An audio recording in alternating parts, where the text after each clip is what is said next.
Allez, c'est parti. D'accord. Ça, c'est une vidéo. Vous avez du courage aussi, hein. Il a deux bons séchés.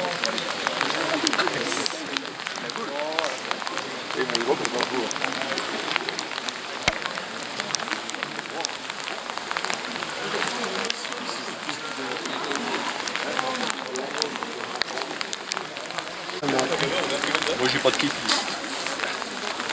Ah oui. On va sortir déjà. Ah bah oui. Pendant la messe. Alors il y avait aussi un chat.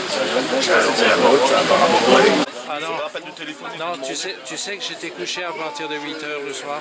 Ah ouais? Ouais, j'étais... Bonjour monsieur.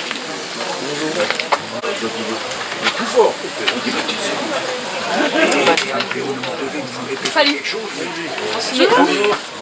Ouais, moi j'ai regretté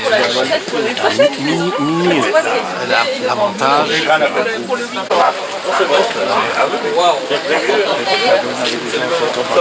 Ben, on va essayer de faire quelque chose avant la fin de l'année. J'attends le.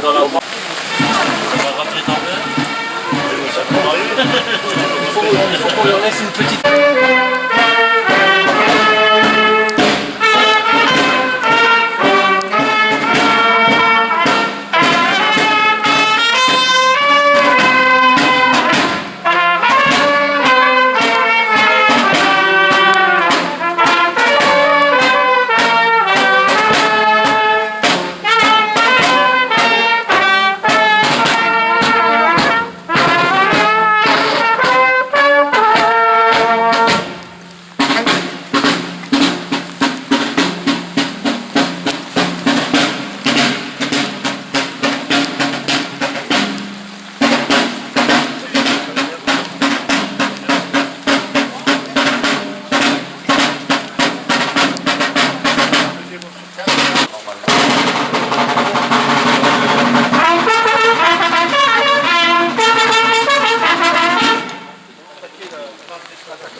Mesdames et messieurs, vous allez assister à la prise d'armes à l'occasion de la commémoration de l'armistice de la Première Guerre mondiale.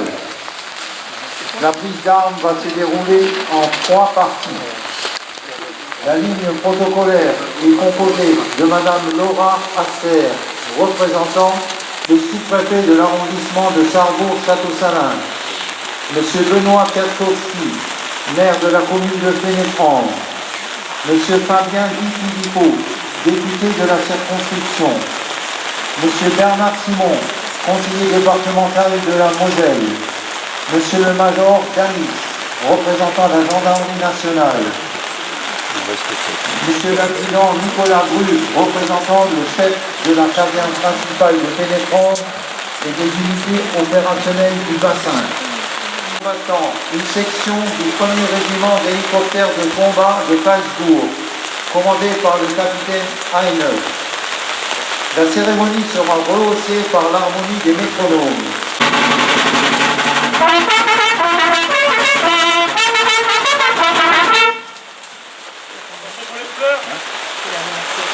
Envoyez.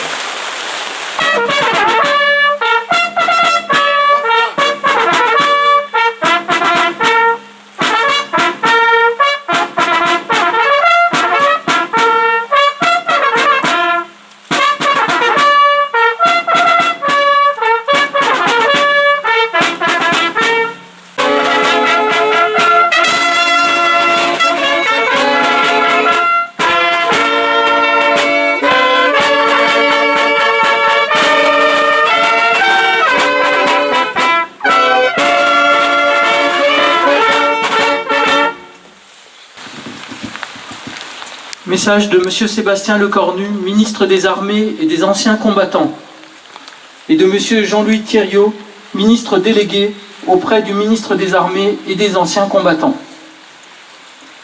C'était il y a 106 ans, en 1918. À la 11e heure du 11e jour du 11e mois, de la boue des Flandres à la frontière suisse, les clairons égrènent les notes du cessez-le-feu. Aux fiertés de la victoire se mêle le cortège d'ombre des péris en terre, accompagnés de ceux qui les pleurent. Ce sont ces sacrifices que nous commémorons aujourd'hui, auxquels sont agrégés depuis 2012 celui de tous les morts pour la France. Honorer leur mémoire, c'est écouter ce qu'ils nous disent encore aujourd'hui. Ils nous laissent un devoir de gratitude, de lucidité et d'espérance. Le devoir de gratitude, c'est tout simplement se souvenir du sacrifice de ces jeunes hommes, habités des promesses de la vie, qui ont consenti à tout donner pour que la France demeure. Les épreuves qu'ils ont traversées sont inimaginables. Pour nous en imprégner, laissons la parole à un témoin, le général de Castelnau. Leur vie, c'était marcher, marcher encore, marcher quand même à demi-mort de fatigue, trempé jusqu'aux os, transi de froid ou bien épuisé de chaleur et de soif dans l'air embrasé d'une journée torride, gravir la pente du terrain sous le lourd fardeau du sac, chargé baïonnette au canon dans le sifflement des balles, le crépitement des mitrailleuses et le mugissement des obus. Combattre le jour, combattre la nuit, veiller toujours, mourir obscurément dans le sillon d'un labour. Le devoir de lucidité, c'est de ne pas oublier que 21 ans après que les canons se fussent tus, il a fallu reprendre les armes en 1939. La conjonction de la lâcheté et de l'aveuglement ont transformé la der des der en armistice de 20 ans, pour reprendre les mots du maréchal Foch. À l'heure où la tragédie de la guerre a fait son grand retour en Europe, à l'heure où certaines puissances remettent en cause tous les fondements de l'ordre et du droit fondamental international, ceux de 14 et ceux de toutes les guerres nous murmurent de continuer à défendre la paix. Le devoir d'espérance, c'est de ne jamais douter des ressources de la France pour venir à bout des défis qui se présentent à elle. La guerre change de visage, mais de génération en génération, les soldats de France demeurent animés de la même volonté de défendre l'honneur et la patrie. En cette année du 80e anniversaire de la Libération, souvenons-nous des soldats du commando Kieffer qui ont foulé les plages de Normandie le 6 juin 1944. Souvenons-nous des soldats de la première armée de Lattre qui ont débarqué en Provence, de ceux de la 2e division blindée du général Leclerc, qui depuis le désert à Koufra sont remontés jusqu'à Strasbourg pour la libérer et accomplir leur serment. Souvenons-nous des héros de la résistance intérieure, mais aussi du calvaire des incorporés de force en Alsace-Moselle. Souvenons-nous du courage des parachutistes de Dien Bien Phu, de celui des soldats qui se battent en opération extérieure, et notamment ceux du Liban, qui y défendent la paix depuis 1978. Comment ne pas voir que ces combattants ressemblent comme des frères aux poilus de 1914 ? Au fil de notre histoire, les soldats morts pour la France, ceux tombés pour le service de la nation ou pour le service de la République, nous disent les pérennités françaises. Toujours, nos armées sont là pour accomplir leur mission. C'est pourquoi, réunis au pied du monument aux morts, élus, anciens combattants de toutes les générations de feu, enfants des écoles, nous ne sommes pas seulement la garde des morts, nous sommes d'abord les sentinelles des vivants. Vive la République, vive la France.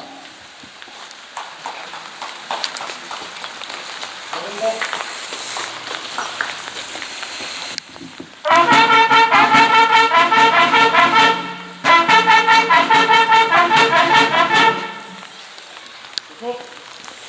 Sonnerie, cessez-le-feu.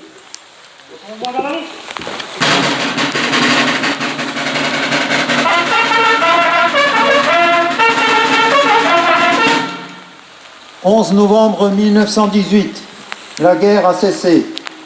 Le soldat Pierre Sellé, 137e régiment d'infanterie, 26 ans, allongé sur le garde-boue d'une voiture, sonne, sans discontinuer, au clairon, quelques notes retenues de musique. Cette sonnerie annonce à tous la fin, tant espérée de la guerre.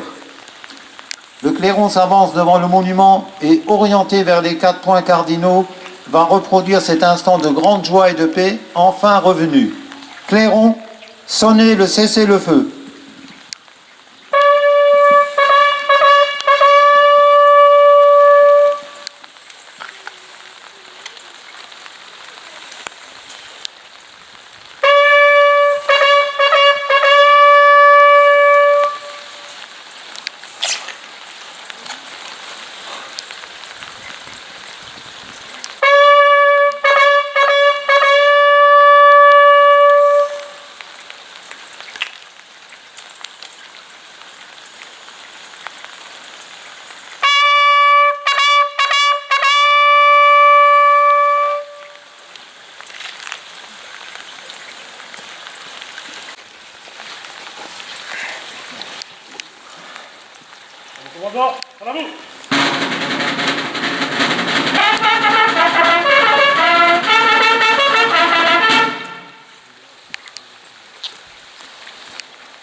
Comment?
Terminé.